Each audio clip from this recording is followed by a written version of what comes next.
played a pretty high level defensively against Golden State last year and couldn't hit open shots. And I think that was part of the reason we weren't used to doing that. We tried to turn it on come playoff time, and so I don't want to wait till playoff time and try to push them or turn it on. And let's do it now so that our mental and physical fatigue will catch up to our offense sooner than later. So come playoff time, it's not even a factor. We're playing at a higher level defensively. But yet still, we can still function the right way and knock down shots offensively. Hi, Mike. Two questions. One, to that point, was that when like Domas told us about like some tough conversations you guys had after a couple of losses in Houston, I believe, was that part of the conversation that you guys had, just kind of discussing like what was happening at each end of the floor and what the guys were kind of experiencing, trying to push harder on the defensive end? That was part of it. There were a lot of things that we talked about, but that was part of it. I hadn't, I'm not trying to trick our guys or hide anything from our guys. Hey, yeah, we're pushing you, but we can be better than what we were last year defensively.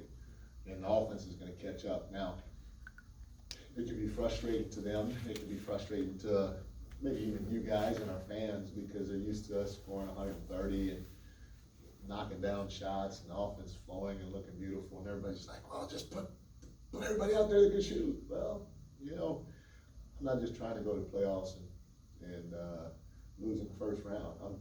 Sometimes when you try to take that next step of going from good to great, you gotta roll the dice a little bit, and at the end of the day, it may not work, but I know I don't want to have the same result that we had last year. And I've been around the league a long time. There were some great offensive teams that were fun to watch during the regular season, year after year after year after year.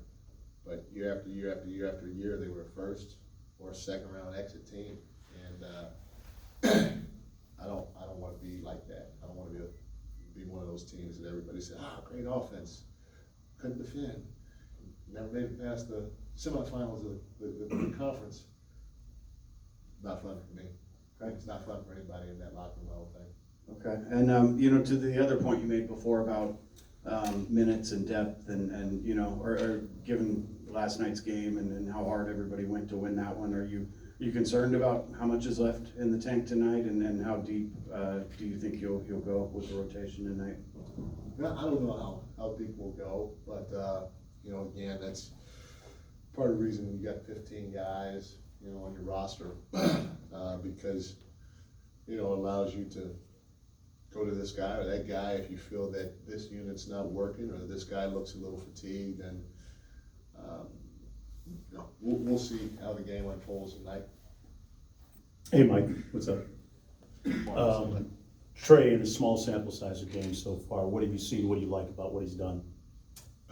He brings a sense of physicality to the game on both sides, of the floor. His ability to attack the offensive glass when he's in the crash zone has been awesome. He's come up with some second chance opportunities for us that are big. He had one against Minnesota where he ended up hitting a big three in the left corner right in front of their bench, and has the ability to stretch the floor, has the ability to play the five on offense. So he brings a lot on that end of the floor. And then defensively, he also brings a sense of physicality. He brings some length, the ability to rebound. His ability to play extremely hard is second to none, and it's contagious. And then, our two guys obviously are Foxy and Domas, and HB is a quiet leader, but Trey, he always says the right things, and he's not afraid to speak up. And when he talks, everybody listens, and so it's great to have him in the huddles talking, not only in the huddles talking, but on the floor talking too when our guys need something explained to. So it's great to have him back. Hey Mike, I know a lot of teams, they run some volume of pick and roll. It seems like your team runs some of the fewest in the league overall, but when you do run them, they look extremely well, high efficiency. Do you feel like because you don't run as many, that helps when you do run them to be some of the highest pitching in the league? I think so.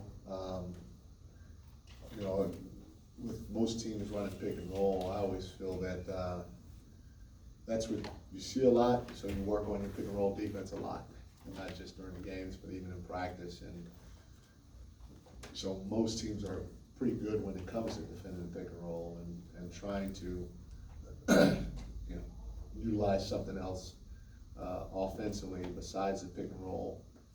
In my opinion, can put teams at a disadvantage because they don't work on it as much. They don't work on it as much in games. You know, they work more against the pick and roll, and then they don't work as much against other stuff in practice. And that was one of the things that I was fortunate, blessed, lucky, however you want to call it, to be in Golden State for 6 years and watch them play and to see how hard it was for other teams to defend their ball movement, their handoffs, their body movement, you know, their pin downs, and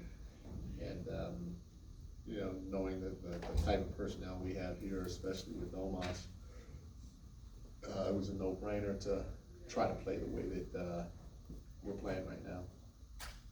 Mike, you've spoken openly about the contract that you have everybody sign, the complete buy-in. An example from last night is Harrison Barnes playing a lot in the first half, has been playing well, doesn't play too much in the second half. It just seems like everybody is truly bought into whatever needs to be done to win, and you have complete freedom to do that.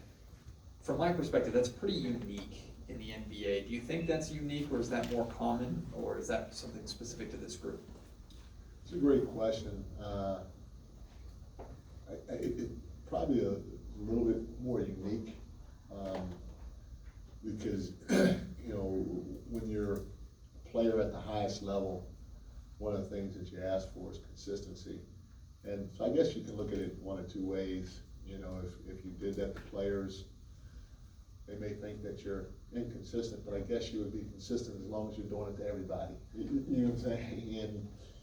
And you know, another prime example, I think, is JaVale. I don't know if I went back to JaVale in the second half. I think I went small ball right away, and yet still he was ready to go if his number was called. So we have a great group, and again, I would give, you know, Fox and Domas a ton of credit because they allowed me to coach them, and I coach them pretty hard at times, and if they're going to accept it, then everybody else probably don't have to.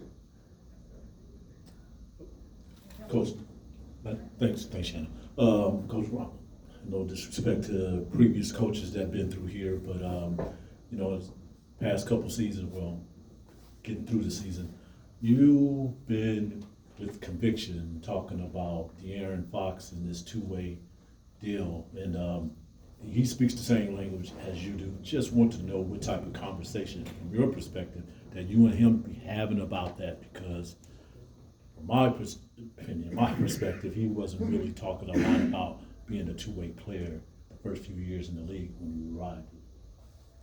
I don't, you know, again, I don't know what previous coaches have said to him or, you know, what they did here, but again, I go back, and I've kind of said this before, go back to the time that I was able to work with Foxy when he was in high school, you know, at that Adidas Nations camp, and I was blown away with what I saw back then. I was like, man, this dude can be one of the best two-way players to ever play the game, just because how quick he is, how long he is. I mean, he is longer than what you think, and he's stronger than what you think. And his anticipation skills are off the charts. And so for me to get this job, yeah, I mean, it's a no-brainer. Everybody knows that. I mean, anybody that's not, that maybe watched him play for 2 minutes can understand he's going to be the fastest player in the game with the basketball in his hands. He can get to the paint. Then if somebody puts some numbers in front of you, I mean, it's in black and white. His efficiency when he gets in the paint and scoring is at the highest level of any guard.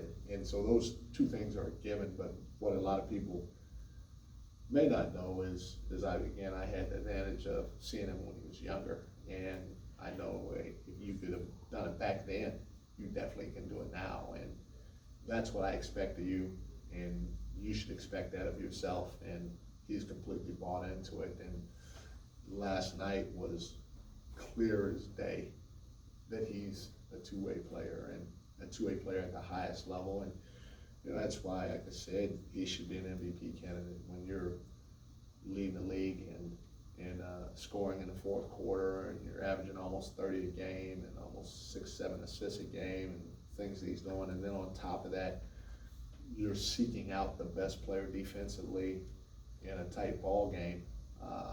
That says a lot, because usually guys that are leading the league in scoring, they're not seeking out the opponent's best player. And he guarded Draymond, who's their power forward.